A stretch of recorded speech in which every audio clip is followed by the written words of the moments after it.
ಜರ್ಮನಿನಲ್ಲಿ ಜೀವನ ಕಷ್ಟ, ತುಂಬಾನೇ ಎಕ್ಸ್ಪೆನ್ಸಿವ್ ಕಂಟ್ರಿ, ಈ ಥರ ಸುಮಾರು ಜನ ಹೇಳೋದು ಕೇಳಿರ್ತೀರ. ಆದರೆ ನಿಮಗೆ ಗೊತ್ತಾ, ಜರ್ಮನಿನಲ್ಲಿ ತುಂಬಾನೇ ವಸ್ತುಗಳು ಮತ್ತು ತುಂಬಾನೇ ಸರ್ವಿಸಸ್ಗಳು ಅಫೋರ್ಡಬಲ್ ಪ್ರೈಸಲ್ಲಿ ತುಂಬಾನೇ ಚೀಪಾಗಿ ಸಿಗುತ್ತೆ. Hello everyone, welcome back to expert Kannadigas. So ಇವತ್ತು ನಾವು ಜರ್ಮನಿನಲ್ಲಿ ಏನೆಲ್ಲ ತುಂಬಾನೇ ಅಫೋರ್ಡಬಲ್ ಪ್ರೈಸಲ್ಲಿ ಮತ್ತು ಏನೆಲ್ಲ ತುಂಬಾನೇ ಎಕ್ಸ್ಪೆನ್ಸಿವ್ ಆಗಿ ಜರ್ಮನಿನಲ್ಲಿ ಸಿಗುತ್ತೆ ಅಂತ ನೋಡೋಣ. ಮೊದಲನೇದಾಗಿ ಬೇಸಿಕ್ ಫುಡ್ ಐಟಮ್ಸ್. ನಾನು ಜರ್ಮನಿನಲ್ಲಿ ಅಬ್ಸರ್ವ್ ಮಾಡ್ದಂಗೆ ಇಲ್ಲಿ ಬೇಸಿಕ್ ಫುಡ್ ಐಟಮ್ಸ್ ಬೆಲೆ ಬಂದು ತುಂಬಾನೇ ಕಡಿಮೆ ಇರುತ್ತೆ. ಫಾರ್ ಎಕ್ಸಾಂಪಲ್, ಇವಾಗ ಮಿಲ್ಕ್ ಅಂತ ನೋಡೋದಾದ್ರೆ 1 ಲೀಟರ್ ಹಾಲಿನ ಬೆಲೆ ಬಂದು €1 ಇಂದನೂ ಕೂಡ ಶುರುವಾಗುತ್ತೆ. ಅಂಡ್ ಆಲ್ಸೋ ಬ್ರೆಡ್ಸ್ ಅಂತ ನೋಡೋದಾದ್ರೆ ಜರ್ಮನಿನಲ್ಲಿ ಆಲ್ಮೋಸ್ಟ್ 300 ಟೈಪ್ಸ್ ಆಫ್ ಬ್ರೆಡ್ಸ್ ಇದೆ. ಅದರಲ್ಲಿ ಮಲ್ಟಿಗ್ರೇನ್ ಬ್ರೆಡ್ಸು, ನಟ್ಸು, ವೈಟ್ ಬ್ರೆಡ್ ಅಂತ ಏನೇನೋ ಟೈಪ್ಸ್ ಇದಾವೆ. ಈ ಬ್ರೆಡ್ಸ್ ಬೆಲೆಗಳು ಬಂದ್ಬಿಟ್ಟು 20 ಸೆಂಟ್ 30 ಸೆಂಟಿಂದನೂ ಕೂಡ ಶುರುವಾಗುತ್ತೆ. ಇದು ಹೆಲ್ತಿಗೂ ಕೂಡ ತುಂಬಾನೇ ಒಳ್ಳೆಯದು. ಇಲ್ಲಿಗೆ ಬಂದ ಮೇಲೆ ಇಂಡಿಯನ್ಸು ಕೂಡ ಜರ್ಮನ್ಸ್ ಥರನೇ ಮಾರ್ನಿಂಗ್ ಬ್ರೇಕ್ಫಾಸ್ಟ್ಗೆ ಅವಾಗವಾಗ ಬ್ರೆಡ್ನ ಕೂಡ ತಿಂತಾರೆ.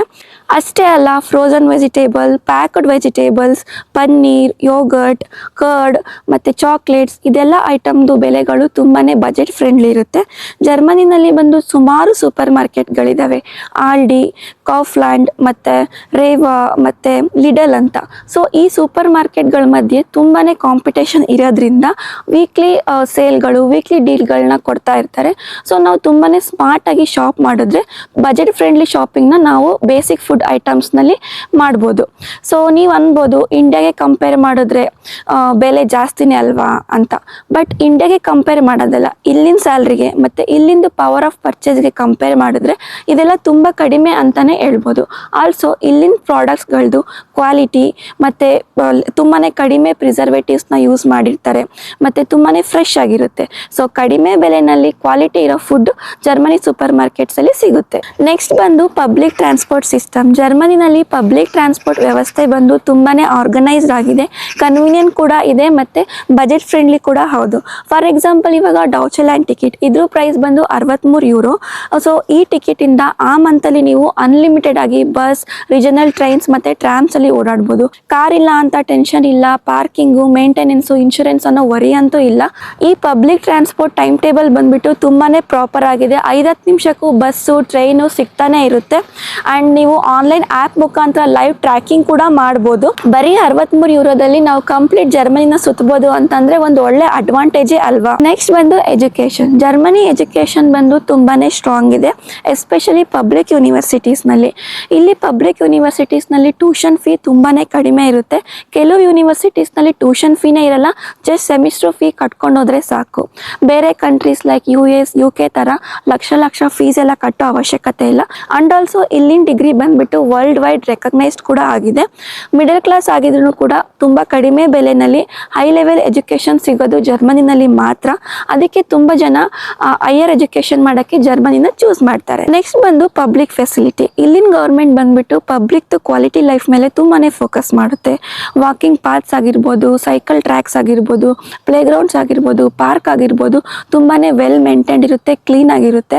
ಇದೆಲ್ಲ ಬಂದು ಫ್ರೀಯಾಗಿ ಯೂಸ್ ಮಾಡ್ಬೋದು.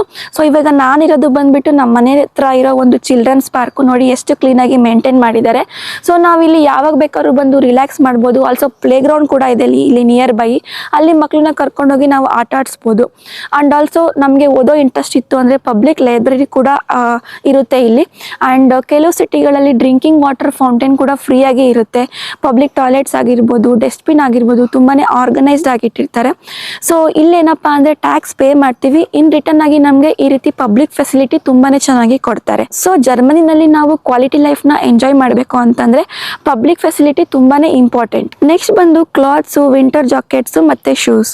ಜರ್ಮನಿನಲ್ಲಿ ನಾವು ಇದನ್ನೆಲ್ಲ ತುಂಬಾ ಅಫೋರ್ಡಬಲ್ ಪ್ರೈಸಲ್ಲಿ ತಗೋಬೋದು, ಓನ್ಲಿ ಇಫ್ ನಾವು ಸ್ಮಾರ್ಟಾಗಿ ಶಾಪ್ ಮಾಡಿದ್ರೆ ಮಾತ್ರ. ಇಲ್ಲಿ ಬಂದು ಸೀಸನ್ ಸೇಲ್ಸ್ ಹಾಕೋದು ತುಂಬಾ ಕಾಮನು, ಎಸ್ಪೆಷಲಿ ಈ ವಿಂಟರಲ್ಲಿ ಬಂದು 50-70% ಆಫರ್ ಕೊಡೋ ಥರ ಸೇಲ್ಸ್ನ ಆಗ್ತಾ ಇರ್ತಾರೆ. ಆ ಟೈಮಲ್ಲಿ ನಾವು ಶಾಪಿಂಗ್ ಮಾಡಿದ್ರೆ ತುಂಬ ಕಡಿಮೆ ಬೆಲೆಗಳಲ್ಲಿ ನಮಗೆ ಇದೆಲ್ಲ ಸಿಗುತ್ತೆ. ಈವನ್ ಶೂನು ಅಷ್ಟೇ, ನಾವು ಆಫರ್ ಇದ್ದಾಗ ಮತ್ತು ಸೇಲ್ ಆಗ್ದಾಗ ನೋಡಬೇಕು. ಆಲ್ಸೋ ಔಟ್ಲೆಟ್ ಸ್ಟೋರ್ಸ್ಗಳಲ್ಲಿ ಶಾಪ್ ಮಾಡಿದ್ರೆ ಅಲ್ಲೂ ಕೂಡ ನಮಗೆ ತುಂಬ ಕಡಿಮೆ ಬೆಲೆಯಲ್ಲಿ ಸಿಗುತ್ತೆ. And also normal stores like C&A, TK Maxx, H&M ಮತ್ತು ಪ್ರೈಮಾರ್ಕ್, ಇದೆಲ್ಲ ಬಂದು ಬಜೆಟ್ ಫ್ರೆಂಡ್ಲಿ ಸ್ಟೋರ್ಸ್ ಆಗಿರುತ್ತೆ ನಾವು ಶಾಪಿಂಗ್ ಮಾಡೋದಕ್ಕೆ.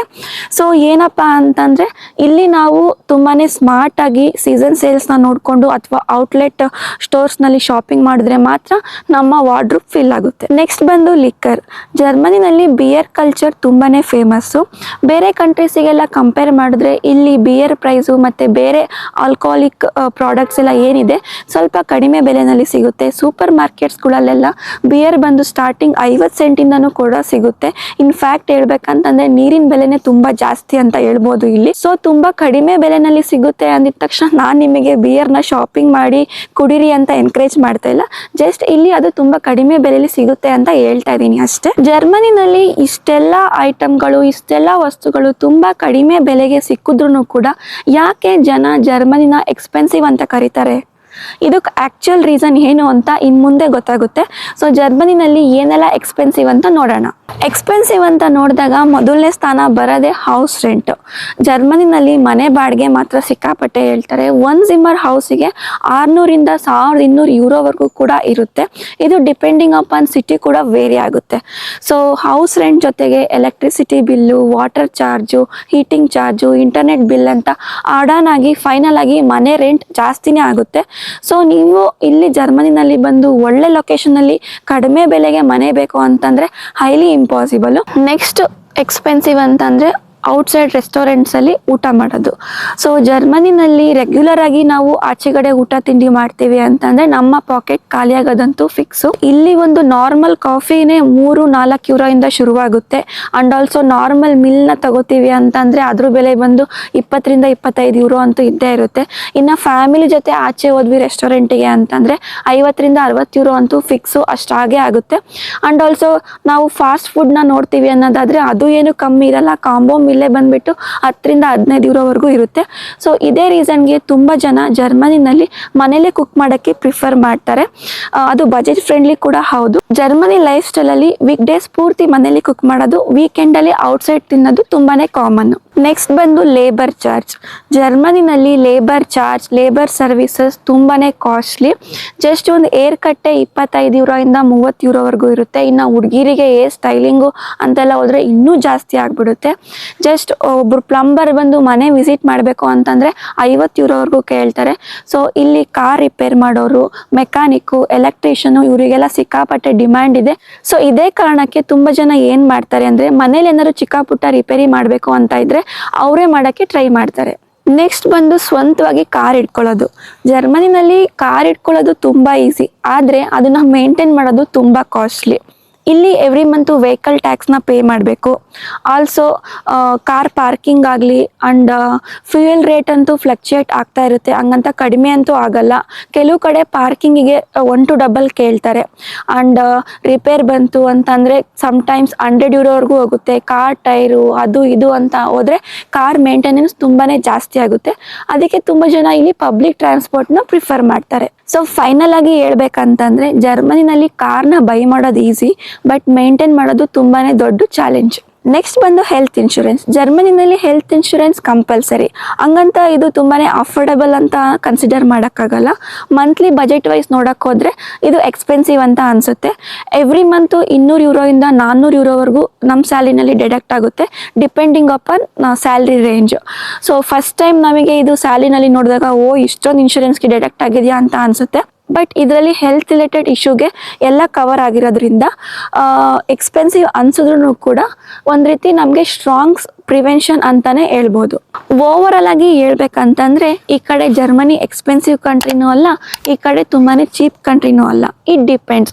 ನಾವು ಸಿಸ್ಟಮ್ನ ಅರ್ಥ ಮಾಡಿಕೊಂಡು ಪ್ಲ್ಯಾನ್ ಮಾಡಿಕೊಂಡು ಸ್ಮಾರ್ಟಾಗಿ ಬಜೆಟ್ ಫ್ರೆಂಡ್ಲಿ ಆಗಿ ಶಾಪಿಂಗ್ ಮಾಡಿದ್ವಿ ಅಂತಂದರೆ ತುಂಬಾ ಕಂಫರ್ಟಬಲ್ ಆಗಿ ನಾವು ಲೈಫ್ನ ಲೀಡ್ ಮಾಡ್ಬೋದು. ಇಲ್ಲಿಗೆ ಈ ವಿಡಿಯೋನ ಎಂಡ್ ಮಾಡ್ತೀನಿ. ನಿಮ್ಮ ಅಭಿಪ್ರಾಯ ಏನು ಅಂತ ಕಮೆಂಟ್ ಮಾಡಿ. ಆಲ್ಸೋ ವಿಡಿಯೋ ಇಷ್ಟ ಆಗಿತ್ತು ಅಂದರೆ ಗೊತ್ತಲ್ಲ ಏನು ಮಾಡಬೇಕು ಅಂತ, ಚಾನಲ್ಗೆ ಸಬ್ಸ್ಕ್ರೈಬ್ ಆಗಿ. See you in next video. Bye bye.